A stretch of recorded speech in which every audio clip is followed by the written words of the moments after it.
요한복음 13장 1절부터 11절까지 말씀을 제가 빨리 읽어드리겠습니다. 6월절 전에 예수께서 자기가 세상을 떠나 아버지께로 돌아가실 때가 이른 줄 아시고 세상에 있는 자기 사람들을 사랑하시되 끝까지 사랑하시니라. 마귀가 벌써 시몬의 아들 가룟 유다의 마음에 예수를 팔려는 생각을 넣었더라. 저녁 먹는 중 예수는 아버지께서 모든 것을 자기 손에 맡기신 것과 또 자기가 하나님께로부터 오셨다가 하나님께로 돌아가실 것을 아시고 저녁 잡수시던 자리에서 일어나 겉옷을 벗고 수건을 가져다가 허리에 두르시고 이에 대야에 물을 떠서 제자들의 발을 씻으시고 그 두르신 수건으로 닦기를 시작하여 시몬 베드로에게 이르시니 베드로가 이르되 주여 주께서 내 발을 씻으시나이까. 예수께서 대답하여 이르시되 내가 하는 것을 내가 지금은 알지 못하나 이후에는 알리라. 베드로가 이르되 내 발을 절대로 씻지 못하시리이다. 예수께서 대답하시되 내가 너를 씻어주지 아니하면 내가 나와 상관이 없느니라. 시몬 베드로가 이르되 주여 내 발뿐 아니라 내 손과 머리도 씻어 주옵소서. 예수께서 이르시되 이미 목욕한 자는 발밖에 씻을 필요가 없느니라. 온몸이 깨끗하니라. 너희가 깨끗하나 다는 아니니라 하시니 이는 자기를 팔 자가 누구인지를 아심이라. 그러므로 다는 깨끗하지 아니하다 하시니라. 아멘. 이 요한복음 1장부터 12장까지는 예수님께서 공적 사역을 하시고 자기를 배척하고 거절한 세상을 향해서 하신 사역입니다. 그러나 이제 13장부터는 자기 백성 제자들과 함께 모여서 제자들에게 이렇게 교절을 하신 내용들입니다. 12장까지 주님께서 구속의 공적 사역에 대해서 분명하게 보여주셨고요. 그것은 우리가 성막으로 치자면 놋제단과 같은 것입니다. 구속의 사역에 대한 이야기를 정확하게 말씀하셨고 13장에 와서 오늘 본문에서는 그들이 마치 제사장들이 제단을 지나가지고 물두멍을 향해서 가는 것처럼 손을 씻는 것 같은 곳을 그 손과 발을 씻고 성소로 들어가기 전의 단계를 우리에게 보여주고 있습니다. 그리고 14장부터 16장까지는 예수님께서 제자들에게 남겨질 이 제자들이 이 세상에서 어떻게 살고 하나님을 섬길 수 있는지에 대해서 그 개인적인 교제를 해주세요. 그것은 성소 안에서 그 메노라라고 부르는 성소의 비단에서 또 떡상을 먹으면서 하나님 앞에 기도를 드리는 하나님의 사람으로 살 수 있는 그것을 14장부터 16장까지 말씀해 주십니다. 그리고 그 17장이 갈 것 같으면 예수님께서 대제사장적인 기도를 하십니다. 지성소를 말하겠죠. 요한복음이 이렇게 아주 구조적으로 잘 짜여서 우리에게 말씀하고 있다고 하는 것입니다. 그래서 주님께서 이 13장부터 제자들에게만 이르시는 말씀을 가지고 유언처럼 이 거스르고 악한 세상에서 예수님을 배척하고 팔아버리는 이 세상 가운데서 어떻게 살 수 있는지, 죄를 이기고 사단을 대적하고 하나님의 백성으로 보존될 수 있는지를 말해주고 있습니다. 그래서 13장부터 내용을 주의해서 들으시면 우리가 이 땅에서 어떻게 하나님의 사람으로 살 수 있는지에 대해서 아주 놀라운 그 말씀들이 담겨 있다고 생각합니다. 오늘 말씀을 들으신 대로 본문은 예수님께서 마지막 유월절을 행하시면서 제자들의 발을 씻겨주는 장면을 기록하고 있습니다. 근데 갑자기 왜 뜬금없이 발을 씻어 주셨는가라는 것을 한번 생각해 봐야 되겠습니다. 그것은 13장 1절이 우리에게 말씀하고 있는 것처럼 예수님께서 이 땅에 남겨질 자기 백성들을 사랑하시되 끝까지 사랑하셨다라고 말씀하셨는데 이것은 사랑하시는 방식을 보여주신 것입니다. 발을 씻으면서 예수님께서 발을 씻겨주시면서 그들에게 그 끝까지 하나님이 책임지시겠다라고 하는 것을 보여주신 거예요. 그래서 끝까지라는 말이 완성되기까지라는 의미라고 지난해 제가 말씀을 드렸습니다. 그리스도인들이 예수 그리스도의 구속을 통해서 목욕을 하고 그가 그 하나님께 일방적인 이 구원의 은혜를 입어서 받아들여지게 되었습니다. 이 사람을 우리 주님께서 완성되기까지 다시 말하면 그리스도 예수의 날까지 주름 잡힌 것이나 흠이 없도록 만드시는 그 일들을 내가 하겠다라고 말씀하신 것입니다. 이것이 주님께서 끝까지 사랑하신다라는 표현을 하고 있습니다. 이 본문을 사람들이 참 많이 오해를 하는데 이 말씀은 우리가 그 원죄는 용서받았기 때문에 자범죄를 늘 이렇게 우리가 씻어야 됩니다라는 것으로 이야기합니다. 그래서 가톨릭은 아예 이것을 교리화해가지고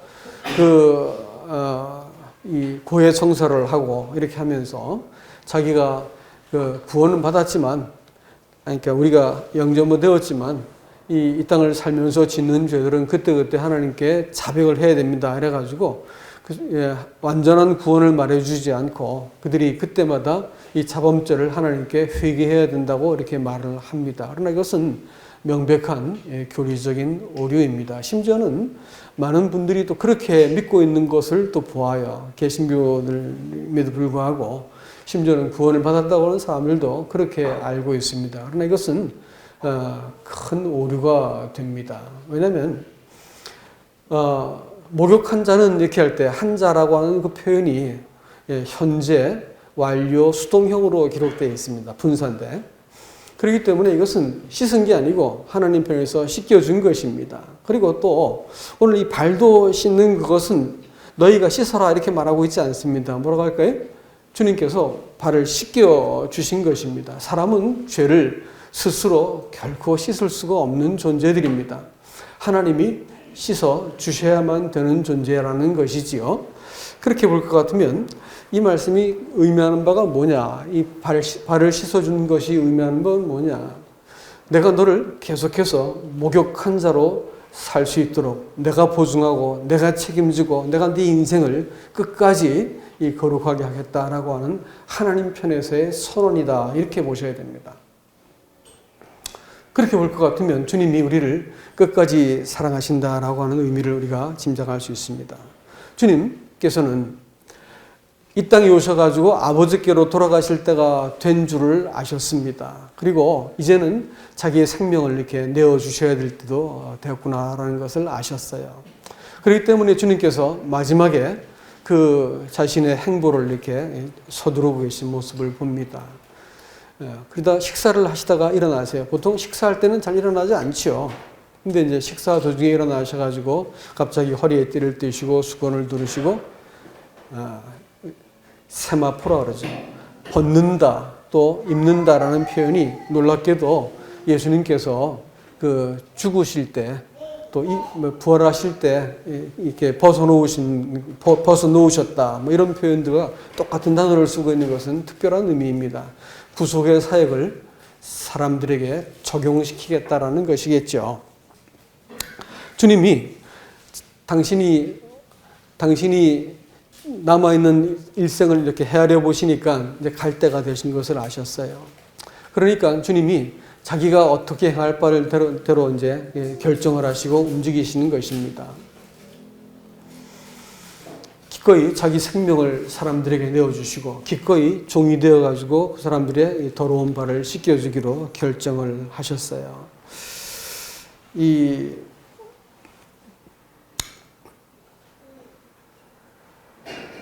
주님이 갖고 있는 지식은 주님 자신을 내어주기도 하시고 기꺼이 종의 그 자리를 취하기도 하셨습니다. 우리가 갖고 있는 지식은 어떨까요? 사람들은 자기가 믿는 만큼 행동하게 되어 있습니다.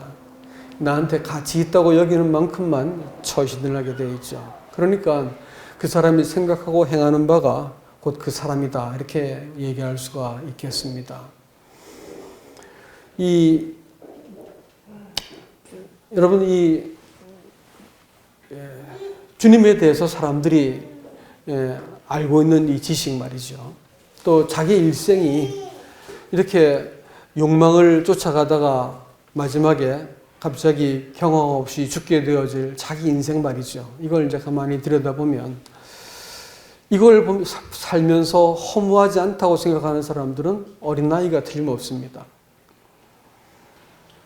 자기 인생이 하나님에 의해서 보내졌다가 하나님께로 돌아간다고 하는 사실을 잘 모르는 사람들은 일생이 말할 수 없이 두렵고 초조하고 늙음과 죽음이라고 하는 것은 사람한테 깊은 두려움과 허무함을 줄 뿐일 것입니다. 그러나 하나님께로부터 와서 하나님께 돌아간다는 것이 분명해지고 나면 사람의 사는 발걸음이 당당해지고 정확해지게 마련인 것입니다. 여러분, 이 구원에 관한 지식도 마찬가지입니다. 여러분, 이 구원이라고 말하는 그것이 자기를 하나님께서 구원하셨다, 내 구원을 위해서 예수님께서 죽으셨다라고 생각하는 그것은 사실은 믿음이라고 말하지 않고 우상 숭배라고 말합니다. 왜냐면요, 결국 사람은 이 하나님께서 나를 위해서 죽으시고 나를 구원하시기 위해서 이 땅에 오셨고 내 구원이 제일 중요한 문제다 이렇게 여길 것 같으면 그 사람의 인생은 틀림없이 두 번도 볼 거 없이 방종하는 것하고 하나님의 그 인내심을, 죄를 짓는 우리 같은 인생을 견디시는 인내심을 평생 테스트하다가 나중에 하나님의 두려운 심판 앞에 서게 될 것입니다. 그래서 하나님을 모르는 자들과 복음에 복종치 않는 자들을 하나님께서 심판하시겠다고 데살로니가 후서 1장 8절은 명확하게 말을 하고 있습니다. 구원은 하나님의 나라와 영광을 위해서 우리를 구원하셨다고 하는 사실을 알게 될 것 같으면 내가 받은 구원이 너무 황송하고 그때부터는 사람이 이 구원받고 나면 사람이 자기 안에 너무 기가 막히게 선한 것이 없다는 것을 알게 되어집니다. 그러니까 사람들이 내가 얼마나 앙큼하고 또 되바라지고 부패하고 배은망덕하고 이 사악한 존재인지를 충분히 알기 전까지는 신앙생활이라는 것은 다 아직까지 분수를 모른 채 사는 것밖에 안 될 것입니다. 그런데 이런 사람이 그 예수 믿고 나서 일방적인 용서를 받고 나서 의인이라고 불러주니까 이것이 참 부적응하게 되어 있고 조화롭지 못한 인생을 살게 되어 있습니다. 이러면서 하나님께서 우리 인생 가운데 하나님이 딱 한 가지를 요구하세요. 그것은 뭐냐면 죄들은 용서했지만 우리 가슴 속에 있는 내가 내 인생의 주인이다 생각하는 이 죄성에 대해서는 주님 제가 생각을 잘못했습니다. 인생이 내 것이 아니고 주님 것이었습니다라고 고백을 받아내기까지 하나님께서는 우리 인생이 얼마나 거짓된지 얼마나 부패하고 연약한지 불어버리면 날아갈 수밖에 없는 아주 불완전한 기초 위에 서 있다는 것을 다 증명해 버리세요. 그래가지고 사람이 저 밑바닥에서부터 하나님 앞에 이렇게 굴복을 하게 만드시는 것이지요. 이런 사람들이 예수를 믿고 날 때 딱 배우는 것이 딱 한 가지입니다. 이게 뭐냐면 순종이지요. 자기를 위해서 구원을 받은 사람들은 방종을 하게 되어 있지만 하나님의 나라를 위해서 구원을 받은 사람들은 내가 그 뜻과 그의 도우심과 그 인도하심이 아니면 내가 살 수 없구나라는 것을 알게 된 사람들은 인생을 두려움 가운데 하나님을 경외하는 가운데 그분이 어떻게 인도하시고 뭐라고 말씀하신지를 귀담아 듣게 되어 있고 순종하는 순종의 종이다 이렇게 로마서는 우리에게 말을 해주고 있는 것입니다. 이 교회도 마찬가지죠. 교회가 시작되어진 것은 하나님께서 명령하시고 약속하신 것에 근거해서 사도들이 모이기 시작했고 또 그 약속과 명령에 의해서 그것이 계속해서 세대를 거쳐 넘어오면서 전수되고 위임되고 청거되어서 우리가 여기까지 와서 우리가 오늘 드린 예배도 주님께서 사도들에게 명하신 그대로 위임받아가지고 또 행했습니다. 우리들이 무슨 의로움이 있겠습니까? 우리들이 여기 모인 회중이 근사하다 한들 이것이 어떻게 교회가 되겠습니까? 말 잘하는 사람이 여기 서서 말을 한다 한들 그것이 무슨 교회가 되겠고요. 우리가 교회라고 부를 수 있는 것은 딱 한 가지입니다. 순종이지요. 주님께서 말씀하신 약속대로 우리가 순종하여서 모입니다. 그러면 몇 명이 모여도 그건 교회가 되고요. 위기가 와도 하나님께서 자기 교회니까 책임을 지시고 교회를 보호하십니다. 그러나 사람들이 어찌 해보자라고 하는 것은 출발점이 잘못되었기 때문에 그건 문제가 되는 것입니다. 그래서 하나님께서 우리를 또 불러가지고 어떻게 하냐면 자기 몸이라고 이렇게 말씀을 하셨어요. 그러니까 구속이라고 말하는 것은 내가 무슨 그 천국 갈 수 있는 자격을 획득한 것이 아니고, 구속이라고 말하는 것은 아무런 자격이 없는 사람을 하나님께서 자기의 소유로 삼고 자기의 분신같이 되게 하시는 것이 구원인데, 그렇게 하기 위해서 몸이라고 부르는 교회에다 우리를 가입시킨 것입니다. 그렇다면 이 땅을 지나가는 동안 하나님께서 우리를 보호하시는 장치가 뭐였냐면 교회였거든요. 그러면 교회 안에서 우리가 내가 교회구나, 내가 몸이구나 이렇게 해가지고 그 안에서 성령의 인도하심과 또 질서 안에서 서로를 사랑하고 세워가는 일들을 우리가 배우도록 해놓으셨습니다. 근데 이제 이것이 망가져 버리면 뭐가 될까요? 여기서 우리가 잘못된 지식이 들어가면 어떻게 될까요? 교회가 뭐가 되냐면 나는 교회 몸과 그 부르심을 받은 그 지체가 아니고 고객이 되어집니다. 그러면 자기한테 서비스를 잘해주는 데를 원하게 되어 있죠. 또 서비스를 평가도 하게 되어 있죠. 그렇게 됩니다. 그래서 몸으로 부르심을 받은 적이 없을 때는 선택할 수 있다고 생각합니다. 그러나 우리가 몸으로 불렀다 할 것 같으면 어디를 가든지 그 주의 인도하심을 따라서 우리가 결정하고 움직이는 것이죠. 이게 이제 구원이라고 하는 문제도 그 자기를 위해서 구원받지 않고 그 나라를 위해서 구원을 받았고, 우리가 교회로 부르심, 몸으로 부르심을 받았다고 말하는 것도 똑같은 원리입니다. 주님께서 말씀하시는 바에 따라서 그 인도하심을 따라서 우리가 결정하고 움직이는 것이다 라는 것을 우리가 기억하셔야 됩니다. 주님께서 발을시켜 주신 그 또 다른 이유는 뭐냐? 그것은 여러분, 이 첫사람 아담으로부터 시작해서 아담이 자기가 보니까 하나님이 부당한 명령을 하셨어. 그리고 자기가 보니까 하나님이 자기의 권리를 이렇게 좀 제한하시는 것처럼 느껴졌어요. 먹지 말라고 했으니까. 그러니까 뭔가 자기의 권리를 찾아야 되겠다고 하는 생각이 들었습니다. 그래서 하나님이 뭐라 하시든지 나는 그 열매를 따먹고 말지요. 이것이 근데 이 죄얼이 이렇게 흘러내려가서 사람들 속에 계속해서 대를 물려가면서 피 속에 흐르고 있습니다. 그래서 자식이 부모에 대해서 부모가 뭐라고 말하면 에이씨 이렇게 하는 거예요. 부모가 부당해 보이는 거예요. 네? 그리고 부모가 틀린 것 같은 거예요. 그래가지고 팍 하고 이렇게 부모를 이렇게 치봤습니다. 이건 다름 아닌 이 죄성이 흘러서 모든 가정에 모든 집 자식들이 다 그러는 거예요. 나는 그런 적이 없다 이렇게 말씀하실 수 있는 분 혹시 계세요? 그런 사람 없습니다. 자식을 키워보니까 저희 자식들도 그러고요. 좀 착하다고 생각이 드는데 역시 마찬가지입니다. 아담 자식들이니까 똑같죠. 뭐. 그러니까 이제 어떤 상황이 되면 팍 하고 이렇게 튀어나오는 거예요. 부모가 틀린 것 같고 자기의 어떤 자유를 제약하는 것 같으면 이렇게 아래서 치받아 버리더라고요.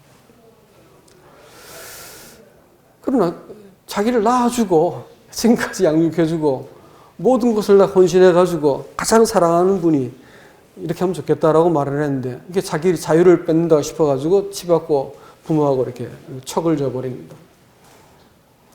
이런 일들이 모든 가정 속에 다 있어요, 사실은. 이게 다른 게 아니고 죄라고 하는 무서운 이 병 때문에 그렇죠.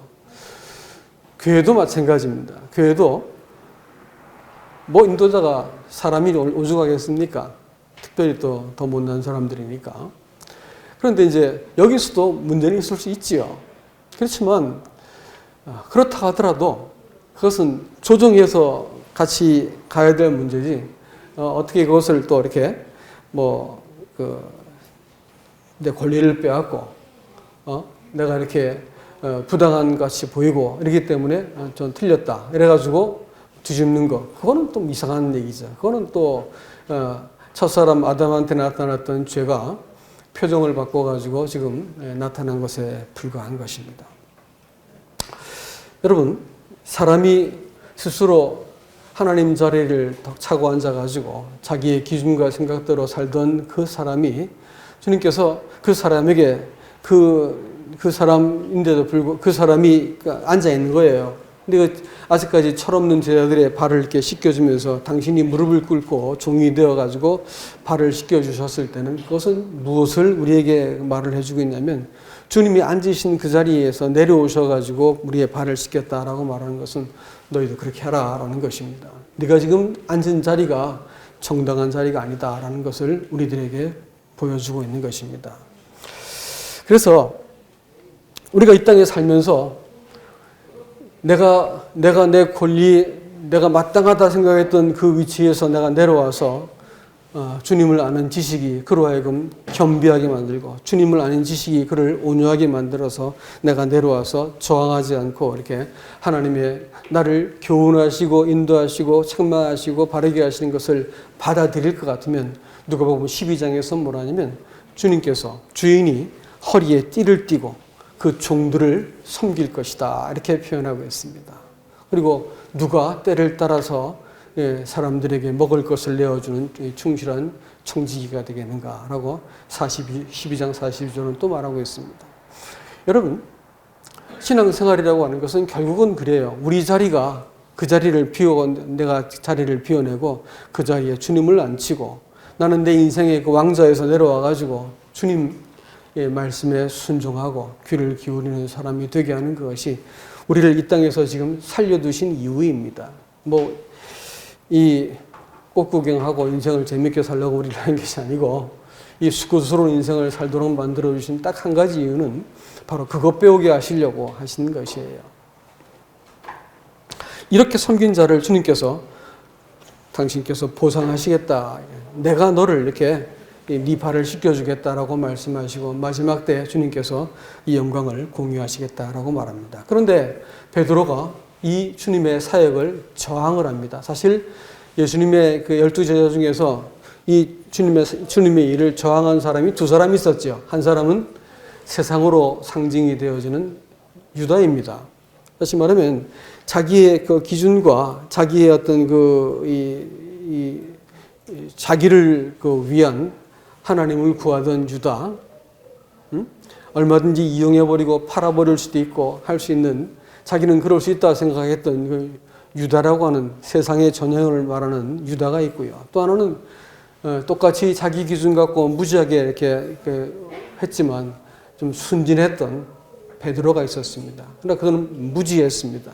아무리 동기가 선해도 무지해가지고 하나님의 일을 막을 수 있다는 것을 우리가 또 기억하셔야 됩니다.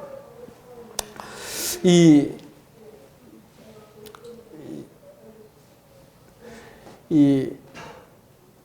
주님께서 내 발을 절대로 못 씻기지 못하시리이다 이렇게 말한 것은 왜 이러세요? 저 부담스러워요 이렇게 말했다면 좀 이해가 되는데 절대로 못 씻기겠다라고 말한 것은 뭘까요? 그만큼 자기 기준이 강하다는 말입니다. 사람이 평생을 살면서 이 무지함 때문에 자기 기준 때문에 얼마나 우리가 주님의 일과 이것을 제한하는지 모른다라는 것을 기억하셔야 됩니다. 주님께서 우리 기준만 하면 되겠어요? 크셔야 되죠. 그죠? 근데 베드로는 절대로 못 시킨다 이렇게 말하니까 주님께서 분명하게 대답하십니다. 내가 너를 시키지 못하면 너하고 나하고 상관이 없다 이렇게 말했습니다. 여러분 신앙생활은요. 하나님이 우리를 섬기는 거지 내가 하나님 섬기는 거 아닌 거 아세요? 구원이 내가 보탠 게 있어가지고 하나님께서 날 구원하셨을까요? 아니에요. 눈금만치도 없습니다. 0.0001%라도 구원에 있어서 내가 뭔가 하겠다고 말하면 그 구원은 틀림없이 가짜입니다. 어떤 분이 그렇게 말하는 거예요. 난 주님 찾았기 때문에 만났다 이렇게 말하더라고요. 속으로 당신 받은 구원은 가짜입니다 그랬어요. 구원은 우리가 뭘 해서 받은 게 아니에요. 전적으로 주님이 우리를 위해서 자신을 내어주신 섬김 때문에 구원받은 거예요. 그러면요, 이 땅을 살아가는 데 있어가지고 우리같이 부패한 사람이 하나님의 그 거룩하심에 도달할 수 있을까요? 불가능해요. 어려운 게 아니고 불가능한 거예요. 이 대적하는 세상과 거스리는 이 사단과 속이고 유혹하는 이 것에 대해서 우리가 무슨 수로 감당을 해요? 안 됩니다, 여러분. 누가 하셔야 될까요? 주님이 섬기셔야 돼요. 신앙생활은 내가 무엇인가를 할 수 있고 내 결정에 따라서 이렇게 바뀌고 저렇게 할 수 있다 생각하는 동안은 아직까지 주님을 대적하고 있는 것을 아십니까? 절대로 못 시킨다고 말하는 그 부류에 속한 사람들이다. 그게 아니에요.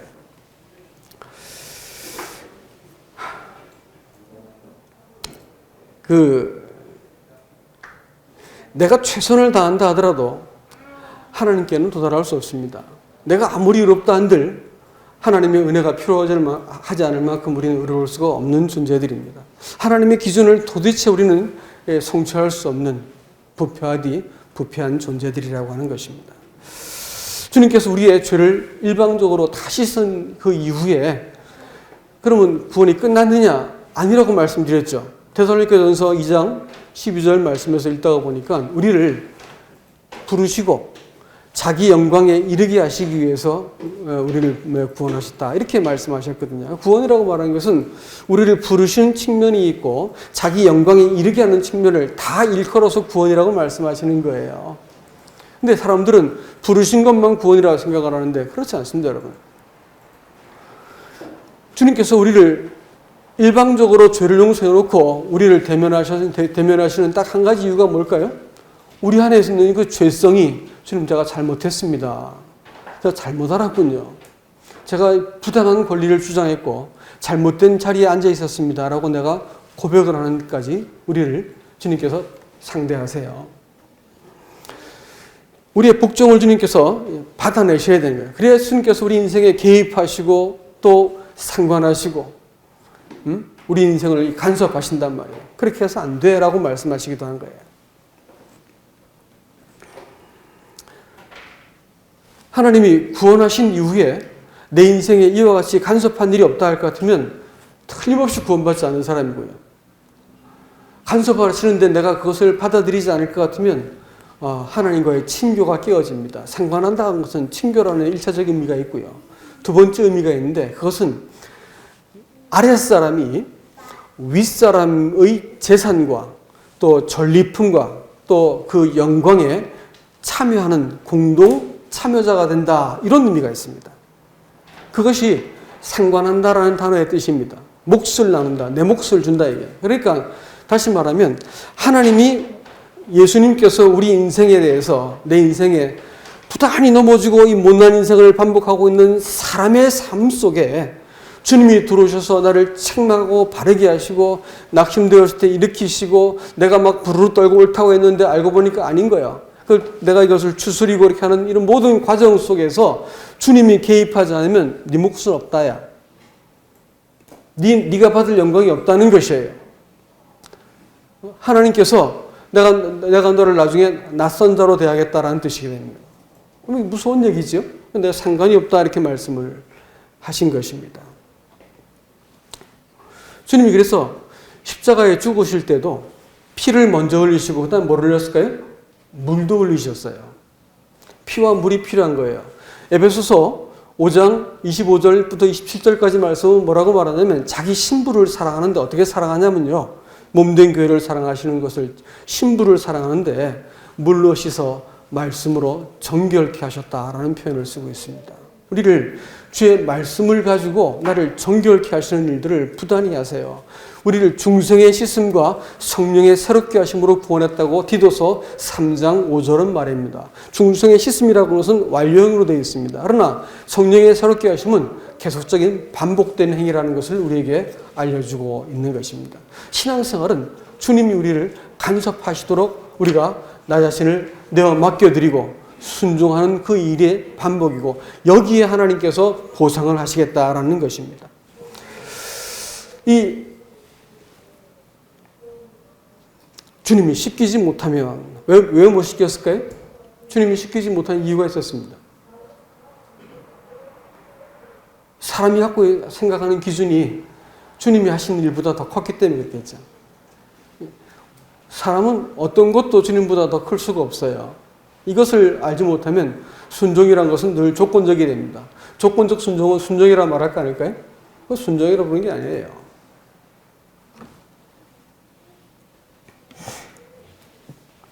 베드로가 나를 목욕도 시켜달라 그러니까 주님이 목욕한 자이기 때문에 목욕이 필요 없다 이렇게 말씀을 하세요.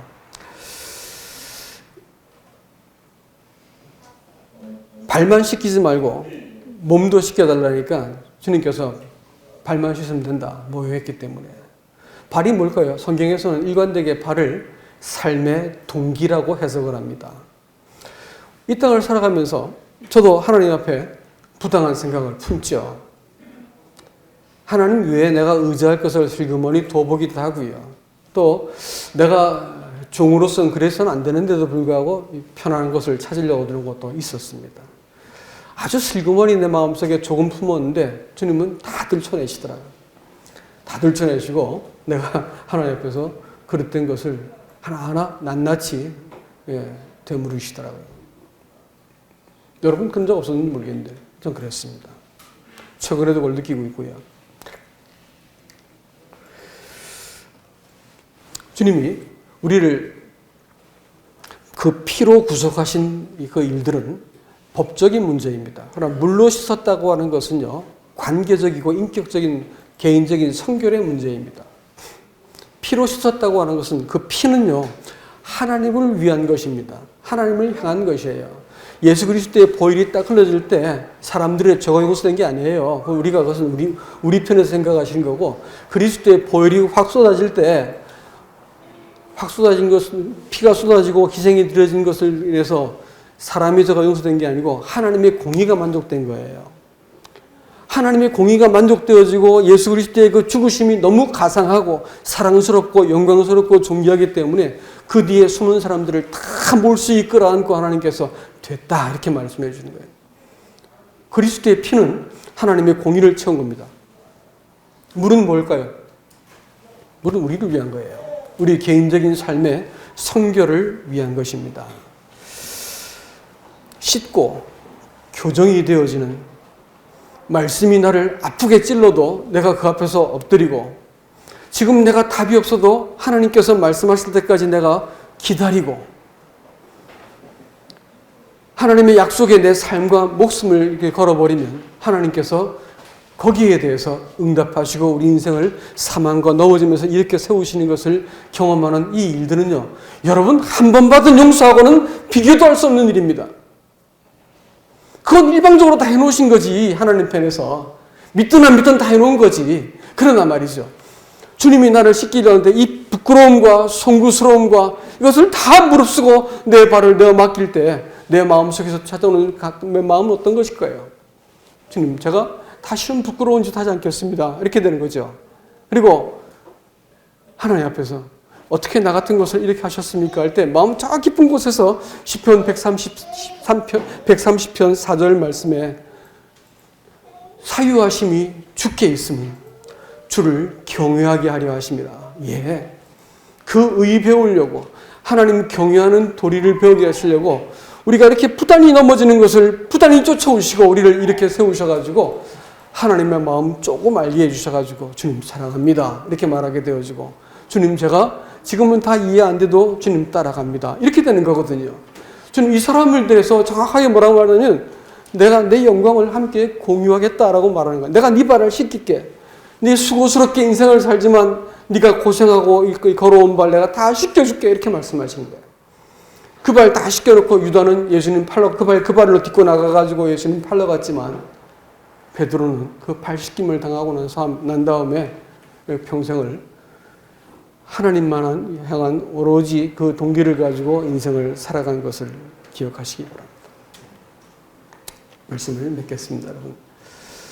여러분, 주님이 우리들의 발을 씻기신 이 숨겨진 이유가 여기에 있습니다. 우리가 신앙생활이 어떨 때는 아이고 주님 저도 좀 마음에 쉼이 있었으면 좋겠습니다 이럴 때가 있어요. 물론 그리스도 안에서의 내 쉬는 쉼이 있긴 하지만 마음의 쉼이 있지 않습니까? 근데 성도들이 이 땅을 살면서 이 거스리는 세상 또 우리를 유혹하고 두렵게 하는 세상을 우리가 만나고 살고 있어요. 그렇기 때문에 성도는 부단히 공격을 당합니다. 이런 이 와중에 우리가 주님이 우리를 상관하시도록 씻기시도록 우리가 나 자신을 내어드리지 않으면 주님과 함께 내가 겪은 문제를 함께 풀어가지 않으면 상관한다고 하는 말은 몫이라는 말이고 함께 이렇게 지분을 차지했다는 말이거든요. 그러니까 우리 인생을 나 혼자 열심히 살고 하나님도 믿어주는 신앙은 다 그 거짓된 신앙이고요. 내 인생에 하나님이 개입하시도록 내가 계속해서 구하고 순종하고 자리를 열어드리는 것은 함께 공동 상속하는 자들의 특징입니다. 그래서 주님께서 발시키는 그 본을 통해 가지고 우리로 하여금 네 인생을 어떻게 살아야 될지를 보여주고 있는 것입니다. 부디 내 생각이 옳아서 하나님을 이겨먹지 않길 바라고요. 주님이 우리 인생을 상관하시도록 내가 아프고 힘들어도 내어드리는 일들이 계속해서 있기를 주님의 이름으로 축복합니다. 이상입니다.